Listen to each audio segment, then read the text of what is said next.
what if I told you that confidence isn't, some magical thing, like this fixed trait some people just have and others don't? Right. What if it was actually like a skill, something you can literally build brick by brick with actual effort? That idea right there, that's exactly why we're doing this deep dive today. It's fundamental. We want to get past the sort of glossy self-help surface. Yeah. And really dig into material that gives you, the listener, not just the concept of self-belief, but 12 really powerful, practical things you can do.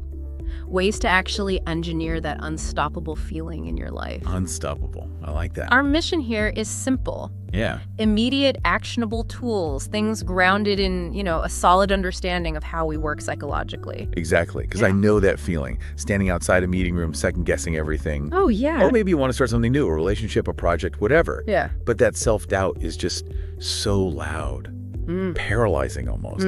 Or maybe it's simpler, just struggling with feeling worthy. When you look at everyone else, this deep dive is really for you. We want to cut through the noise, give you a structured path, based on evidence. Respect your time, but not skim over the crucial bits. And the material we're drawing from today, it's an exploration called 12 Paths to Unstoppable Confidence. Now, to make sense of it all, we've grouped these paths into 3 main areas. Think of them as pillars. Okay. First, there's the internal shift mindset, self-perception. That's foundational. Right. Second, building real momentum. That comes through action, through achieving things. Makes sense. And finally, leveraging your external world, your body, health, your environment, how those things give you an immediate boost. These pillars, they're distinct, but they all link up. Okay, let's unpack that. Let's start with that foundation, the internal stuff. Section 1, we're calling it. The internal shift, mastering mindset, and self-perception. This feels like where it all begins, right? Taming that inner voice. Yeah. Because if your own internal programming is fighting you, well, nothing else is going to stick, is it? You've hit it exactly. And the first, most critical internal move, and it feels a bit counterintuitive for a lot of people, is 1, focus on your strengths, not your weaknesses. Okay, focus on strengths. Sounds, like standard advice. Why is this the big lever for confidence? Because it's a direct counterattack on something called the negativity bias. We are kind of wired as humans to zoom in on the bad stuff, the flaws, the dangers. Survival instinct, right? Exactly. Served our ancestors well, dodging predators. But today, it means our inner voice is almost always our harshest critic, and often the least accurate one. You can have 10 things go right, but that one tiny slip up at 2 p.m., that's what your brain chews on at midnight. Guilty as charged. So we're not just trying to feel good. We're actively fighting our own brain wiring here. Pretty much. We're correcting a neurological default setting. And the way you force that shift away from fixating on what feels wrong isn't just vague positivity. How then? The source material suggests something really concrete, a structured process. Create a deliberate strengths inventory. Okay, an inventory, like actually writing things down. Yes. Dedicate real time. List out, in detail, 3 key things. First, your inherent character traits like persistence, maybe curiosity, loyalty, things like that. Second, your acquired skills stuff you learned. Public speaking, maybe coding, problem solving, could be anything. Right, things you weren't born with but developed. Exactly. And third, your verifiable achievements, things you actually did. Completed projects, awards, maybe times you really pushed through something tough. Concrete stuff. That distinction is important, isn't it? Traits, skills, achievements, they're different. Crucial difference. And here's the practical magic. When you feel low, when that inner critic starts its monologue about how you're messing up, you don't argue with it in your head. You physically pull out this list, you read it, you force your brain to look at the evidence, to acknowledge what's already right, what you've already done successfully. So it's like presenting evidence against the prosecution. Kind of. It's an act of self-validation that redirects your mental energy. Often, confidence isn't about needing new skills, it's about actually recognizing and trusting the ones you already have in your toolkit.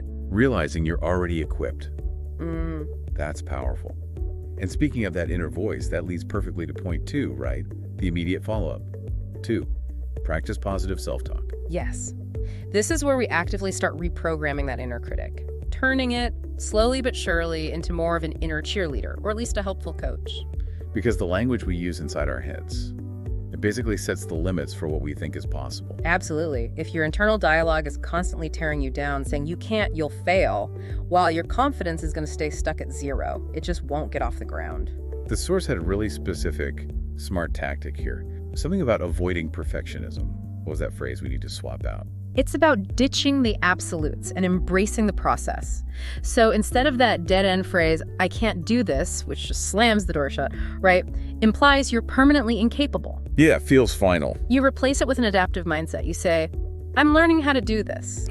Just that one word, learning. That changes everything. Doesn't it? It instantly reframes the whole situation. It's not a pass-fail test anymore. It's just education. Yeah. A process. It connects directly to all that great work by Carol Dweck on the growth mindset. Right, the idea that abilities aren't fixed. Exactly. You're literally using neuroplasticity. Every single time you consciously choose that I'm learning statement over I can't, you're carving out a new neural pathway. One that favors trying again, favors persistence, instead of just giving up. So it makes failure less personal, less devastating. Precisely. Failure stops being proof that you are a failure. It just becomes data, information you use for the next attempt. You're essentially teaching your brain to be resilient. And resilience, that's the absolute backbone of stable, lasting confidence. But, okay, where's the line? Can you take this too far? Could this positive self-talk slide into, like, self-delusion if you keep saying you're learning something you just aren't getting? That's a really important question. The line, I think, is drawn by action and honesty. Okay. You're not deluding yourself by saying, I'm learning brain surgery, if you're not actually, studying and practicing. That would be delusion. Right. But you are building confidence by saying, okay, this is tough, but I'm learning the steps needed to get better at this specific manageable skill. Confidence doesn't deny reality. It just affirms your ability to engage with that reality and improve. Got it. Honesty about the effort involved. Yes. And that actually brings us neatly to the next big confidence drain. 3, stop comparing yourself to others. Oh, this one's a killer. Especially now, right? With social media being this endless highlight reel. It's brutal. The core idea is simple, but living it is hard. Your genie is unique. Period. So why is comparison such a thief of confidence? Because it's fundamentally unfair. We tend to do 2 kinds of comparison.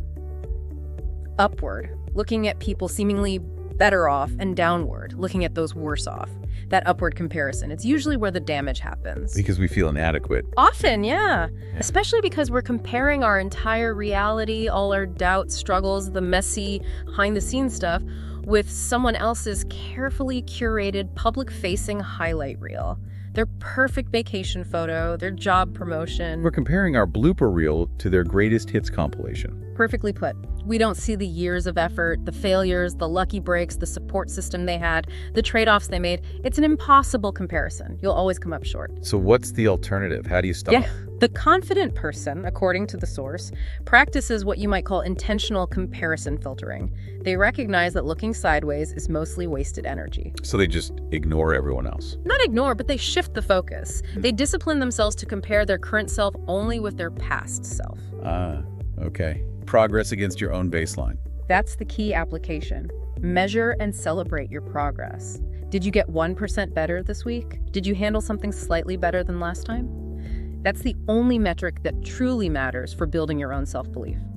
It doesn't matter how small it looks next to someone else's perceived leap. That shift must feel liberating. Moving from chasing external status to focusing on your own internal velocity. It's incredibly stabilizing. It replaces this infinite, unwinnable race against others with a self-directed path. You're in control of the definition of success, that sense of ownership.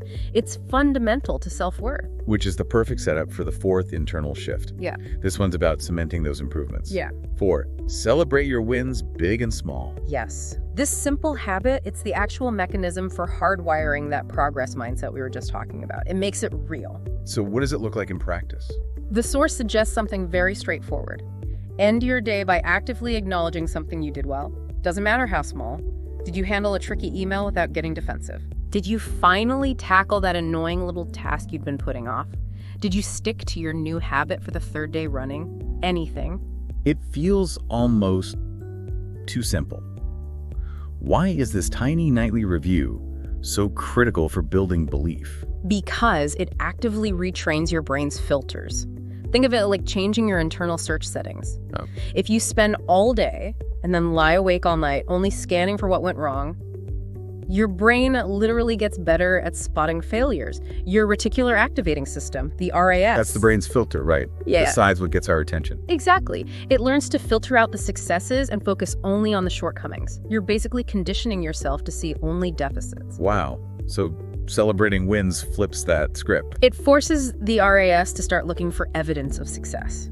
You make yourself review the day and find something positive. You're teaching your brain to prioritize proof of competence, proof of capability, and that positive data repeated every night. It validates your efforts. It tells your brain, hey, see, we did things today. We can do things. And that feeling, consciously reinforced, builds up over time. It becomes the bedrock, the foundation for feeling genuinely capable. So just to recap section 1, it's not about empty affirmations. It's systematic rewiring. Using tools like the strengths inventory, reframing I can't to I'm learning, focusing on personal progress and actively searching for and celebrating wins. Exactly. It's about building a supportive internal operating system, laying that solid psychological groundwork. You can't build lasting confidence on shaky foundations. Okay, internal house getting in order. Now, we shift from mindset to doing, section 2, building momentum through action and achievement. Right. Because confidence at the end of the day needs proof. It grows when we actually do things successfully. Precisely. Confidence is fundamentally a belief built on evidence. You can't just think your way there, you have to act your way there. The internal shifts give you the right mindset, the permission, but it's the action that provides the undeniable proof. See, I can do this. Which brings us to our 5th point overall, and the first step in this action section, 5. Start with small wins. We talked about celebrating them, now it's about intentionally creating them. Yes, because confidence feeds on achievement. If you only set huge, scary goals like, I need to land 5 new clients this week, and you keep falling short. You just prove your inner critic right. See? Told you couldn't do it. Exactly. You reinforce the belief that you're incapable of big things. The trick, the real key here, is to kickstart a positive feedback loop immediately. And you do that with what the source calls minimum viable actions, or MVAs. Minimum viable actions. Okay, what counts as an MVA? Give me some examples. Really simple stuff. Waking up 15 minutes earlier like you planned, finally answering that one email you've been avoiding, committing to just, I don't know, putting your workout clothes on. So the scale is almost irrelevant. The scale is irrelevant initially. It's the completion that matters, finishing the cycle. And I get the mechanism here. Every time you set out to do something and you actually do it, no matter how small, your brain releases a little bit of dopamine, right? In the reward center. That's the engine. That little dopamine hit isn't just feeling good. It sends a very specific, powerful signal to your prefrontal cortex. The message is clear. I set an intention, I followed through, I succeeded. Okay. Intention, action, completion. And that message creates the positive loop we need. Success makes you feel a bit more confident. That confidence slightly lowers the barrier, the friction, for trying the next small thing, which you then do, creating more success, boosting confidence again. It's like a snowball effect, starting tiny. It's a self-fueling engine. All it needs is that tiny initial push, that first small win to get started. So if your big goal is, say, writing a book, you don't start by staring at a blank page demanding 5,000 words. No. You start by opening the document, maybe typing one sentence, or outlining one paragraph. The win is engaging with the process. Just like putting on your running shoes is the win, not necessarily running the marathon on day one. Consistency in small successes beats sporadic attempts at huge leaps. Absolutely. Small wins guarantee proof, and proof builds belief. Okay, that makes sense. Moving to number 6, which helps ensure those actions are successful.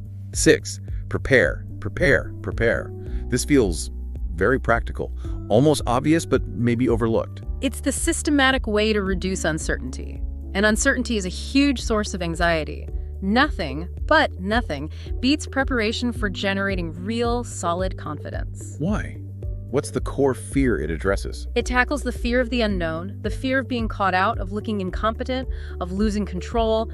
Good preparation systematically shrinks those fears. And this applies everywhere, right? Big client pitch, first date, public speaking. Absolutely. The more familiar you are with your material, with the potential scenarios, even just with the logistics, where the meeting room is, how the tech works, the less mental space anxiety has to occupy. It's about building deep competence.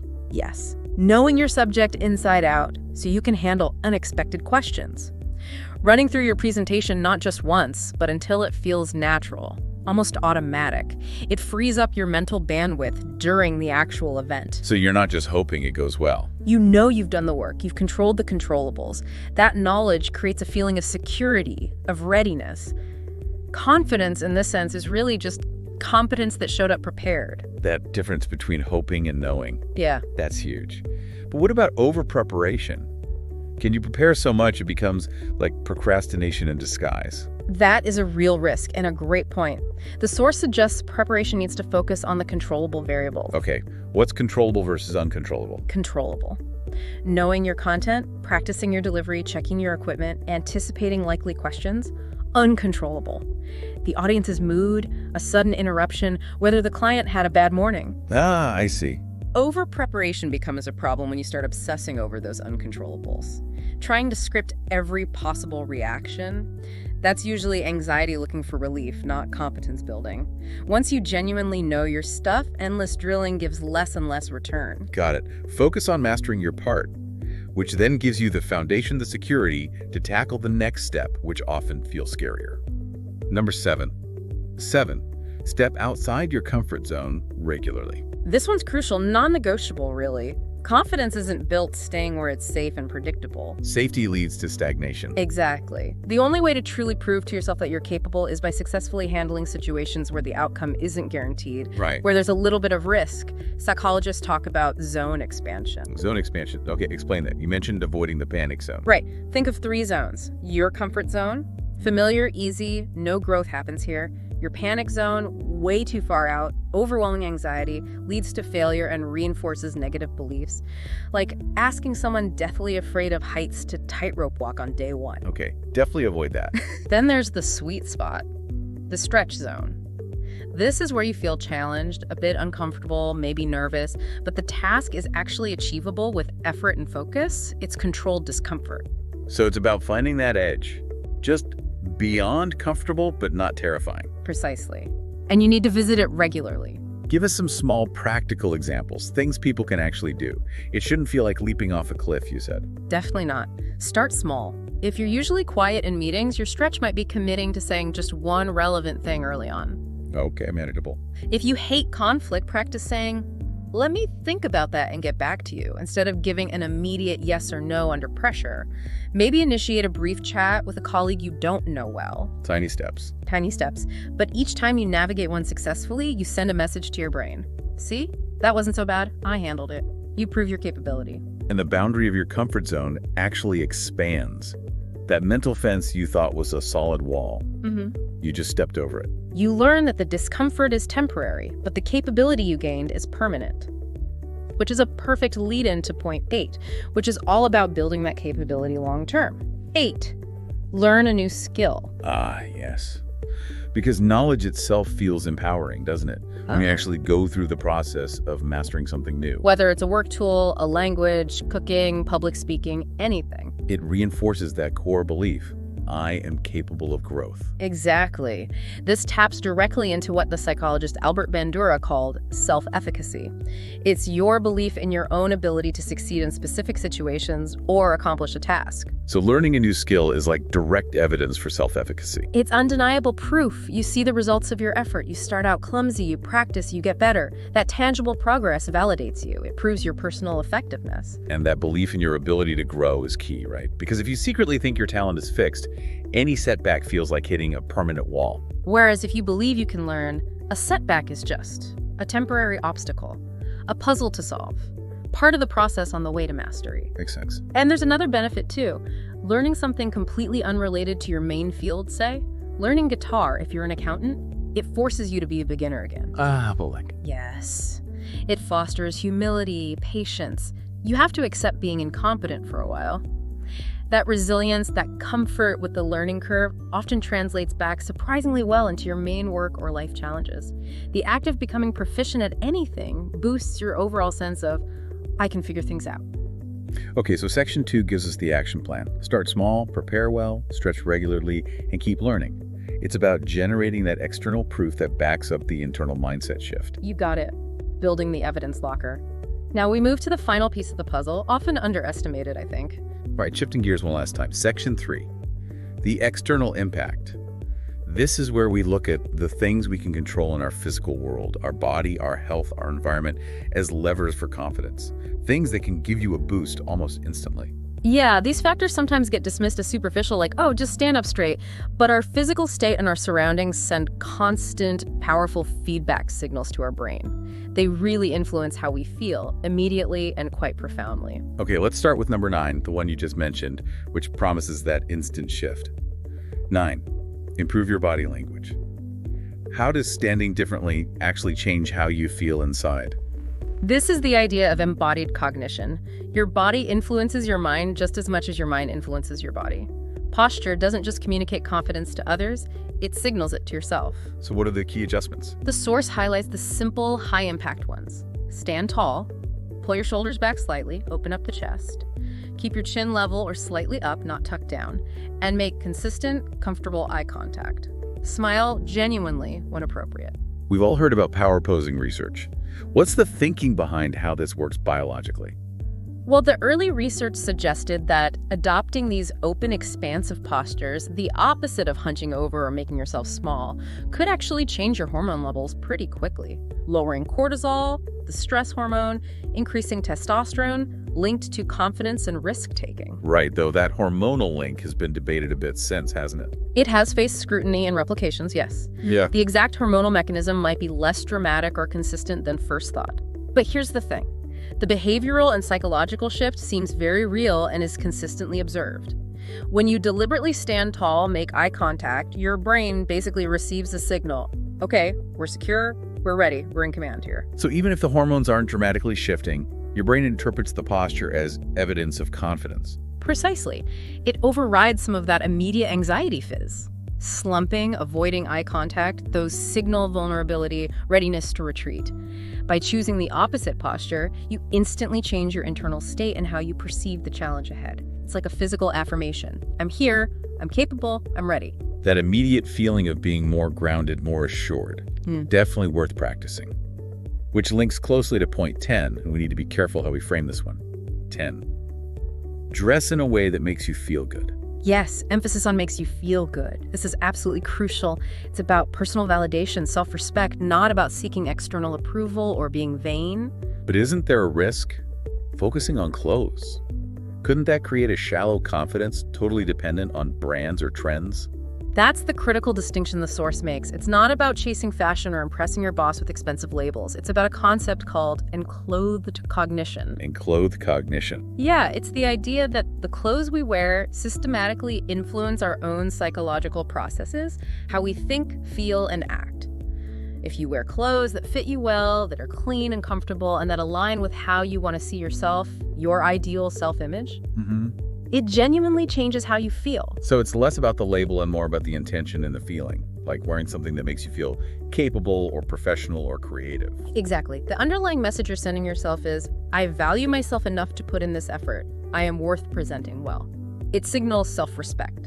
When you feel physically put together and aligned with your clothes, you remove a huge potential source of background anxiety and self-consciousness. You're not fidgeting or worrying about how you look. Right. You've eliminated a distraction. You've presented the world, and more importantly, your own brain with the version of yourself that feels most ready, most capable. Okay, that makes sense.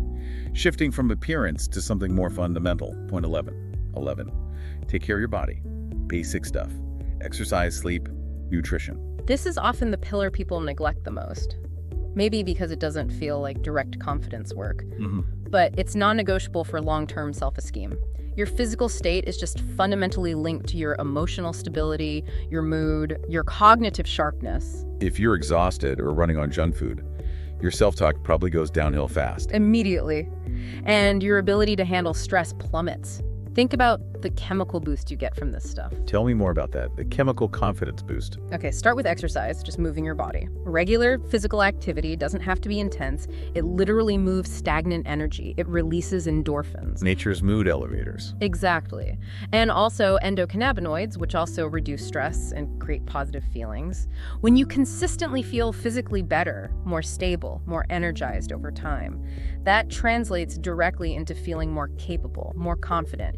You feel like you can handle life's bumps better simply because your body and brain are running optimally. And sleep.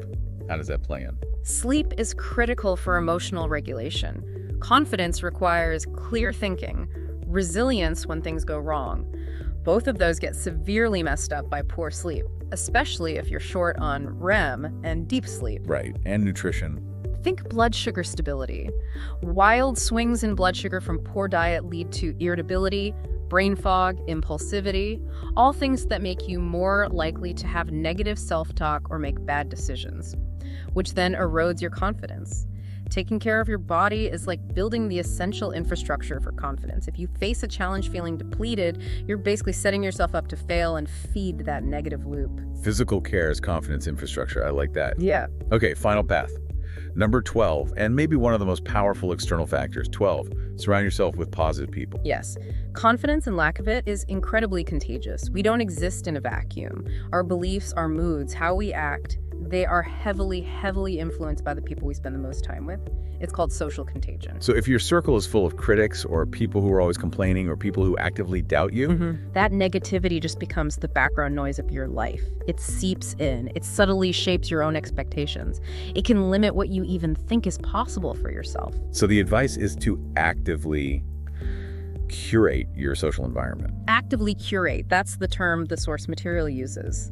You need to seek out and spend time with supportive, uplifting people, people who are maybe striving for their own growth, who believe in potential their own and yours. Why is that proximity so powerful? Because when you're around people who genuinely believe in themselves and crucially who believe in you, it naturally raises your own baseline belief. They normalize taking calculated risks. They offer validation when you step outside your comfort zone. They model resilience. They show you how to handle setbacks without crumbling. They're the ones who will celebrate those small wins with you, right? And maybe gently push back when you start beating yourself up over a failure. Exactly. They help reinforce that I'm learning mindset we talked about earlier. It's like having an external confidence booster. And the flip side is also true. If you have people in your life who consistently drain your energy or tear down your efforts, that relationship itself becomes a major confidence leak. A huge leak. And sometimes making progress requires difficult choices, setting boundaries, creating distance, even ending relationships with people who actively undermine your self-worth. That can be one of the most powerful acts of self-belief you can take. You have to protect the environment you need to grow in. Wow, okay. That covers all 12 paths. This has been incredibly thorough, really systematic. Let's try and pull it all together for the listener. Yeah, absolutely. I think the big takeaway, the core lesson from all this material is pretty clear. Confidence isn't some magical destination you arrive at. It's not about being perfect or fearless. What is it then? It's the fundamental belief that you are capable of handling situations, capable of learning, capable of growing, especially when things don't go perfectly to plan. It's belief in your ability to figure things out. And we've seen building that belief isn't passive. It's an active process. It requires daily practice across those three areas: your internal world, your actions, and your external environment. That's right. You have to start small, create those achievable wins. You need to consciously change your self-talk, shifting from I can't to I'm learning. Yeah. You have to regularly, deliberately step into that stretch zone, taking calculated risks. And critically, acknowledge and celebrate every single win, no matter how small. That's how you rewire your brain for success. And when you combine that internal work, the reframing, the focus on strengths, with the external actions, preparing properly, learning new skills, taking care of your body, even managing your posture and how you present yourself, you create this holistic, self-reinforcing system. Each little success, internal or external, it just fuels the next step. It builds on itself.